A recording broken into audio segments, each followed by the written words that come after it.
Hello, so let me finish the last part of chapter 8, um,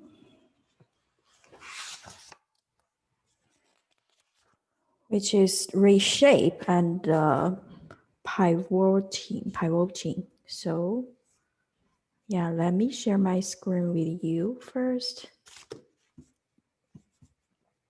And so here is the Jupyter Notebook, and so what we are looking at is this data frame. See, so this is a data frame we will look at here, and we use the stack method on this data can pivot columns into the rows, producing a series.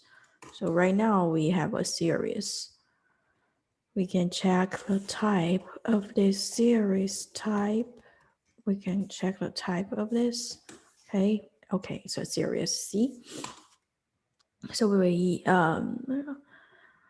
store the data in this result variable, and if we can also rearrange this series back into a data frame with onStack. So by default, the innermost level is unstacked, but we can unstack the different level by passing a level number or name. So we have a result, right? And we want to unstack by state. Then there are two ways that we can achieve this goal. So unstacking might introduce missing data if all of the values in the level aren't found in each of the subgroups.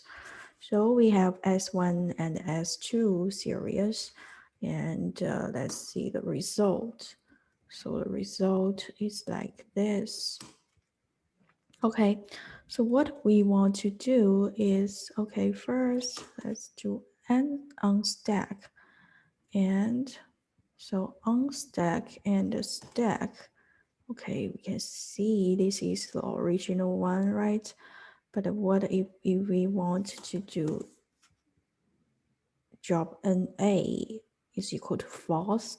Then we can see that we have all of the, when we do on stack and to stack back, so we have all the index, multi-index A, B, C, D, E, A, B, C, D, E here. So, I mean, stacking filters out missing data by default, so the operation is more easily invertible. But we can set job NA is equal to false to keep all the NA values. So when we unstack in data frame, the level unstacked becomes the lowest level in the result. So here is an example. Okay, what's in DF? Let's look at what's in DF. So this is DF, and we have two index, right? The first one is state. So let me check what's the index here. Okay, what's the index? Okay, see, we have two indexes series, and I want to unstack based on state. And so that's how can I do it. So when calling stack, we can indicate the name of the access to stack. The name of the access name is side.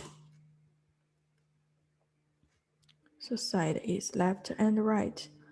So actually you can assign a name to some access, and then you can do the stack on stack with the name of it. So the next part I will look at is, okay, pivoting long to wide format. So a common way to store multi-time series in database and CSV is in so-called long or stacked format. Let's load some example data and do a small amount of time series wrangling and other data cleaning. So first we have this data. Okay, this data frame. So this is the data frame. Okay, and so how we create this data frame. And so what's in data, let's look at. Okay, so this is data and our index is like this. This is our index, all the date time, all the date time, data index. And then we use this way, L data. What's L data? Okay, we have columns, we have item, we have value. So we will look at a period index a bit more closely in chapter 11, but right now we will see, we just use period to combine the year and the quarter columns to create a kind of time interval type. And so original in data is like this. So this is a so-called long format for multiple time series. Each row in the table represents a single observation.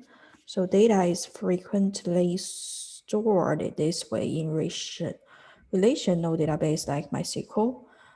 As a fixed schema allows the number of distinct values in the atom column to change as data is added to the table. And in the previous example, date and atom would usually be the primary keys, offering both relational integrity and easier joins. In some cases, the data may be more difficult to work with in this format. We might prefer to have a data frame containing one column per distinct atom value indexed by time steps in a date column. So data frames pivot method performs exactly this transformation. So right now we have L data, and this is what L data looks like. We use pivot date time value. Let's see the result. So right now date, atom, and value. So right now the data looks like this, and this is pivoted data. So the first two values passed are the columns to be used respectively as the row and column index. Then finally, an optional value column to fill the data frame. So we suppose we have two value columns that we want to reshape at the same time.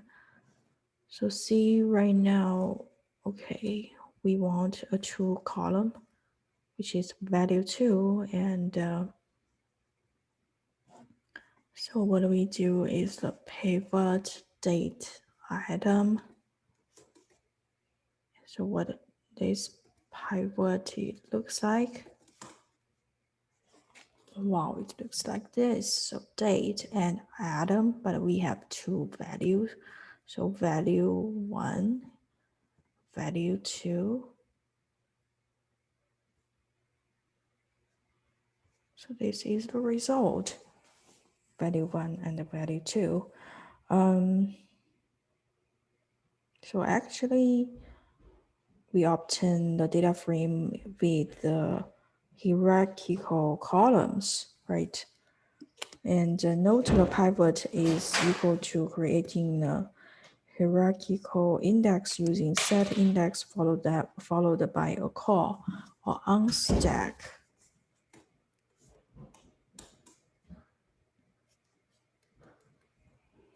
So the next thing we will look at is pivoting wide to long format. Okay, before we are talking about long to wide. Right now we are looking at turn wide to long. So we have data frame like this, and what we do is melt and reset index. So this is the result. So we use melt rather than transforming one column into many new data frame, it merges multiple columns into one, producing a data frame that is longer than input. So the key column here may be a group indicator, and the other columns are data values. When using pandas melt, must indicate which columns are group indicators. Let's use key as the only group indicators here. And we can see the melt result. So we have key and variable and value. And also we can do the melted pivot to return things in the old way. So you can see we use melted pivoted, can reshape back to the original layout. So since the result of pivot creates an index from a column used as the row label, we may want to use reset index to move the data back to a column, the column. So this is pretty like the original one, see? And another thing about melt that we can specify a subset of columns to use as value columns. Pandas melt can be used without any group identifiers too. So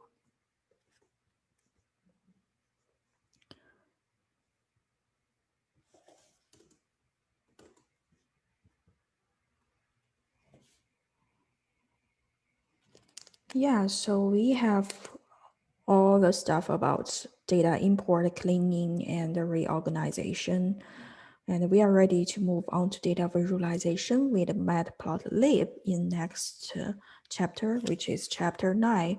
So I think for me, I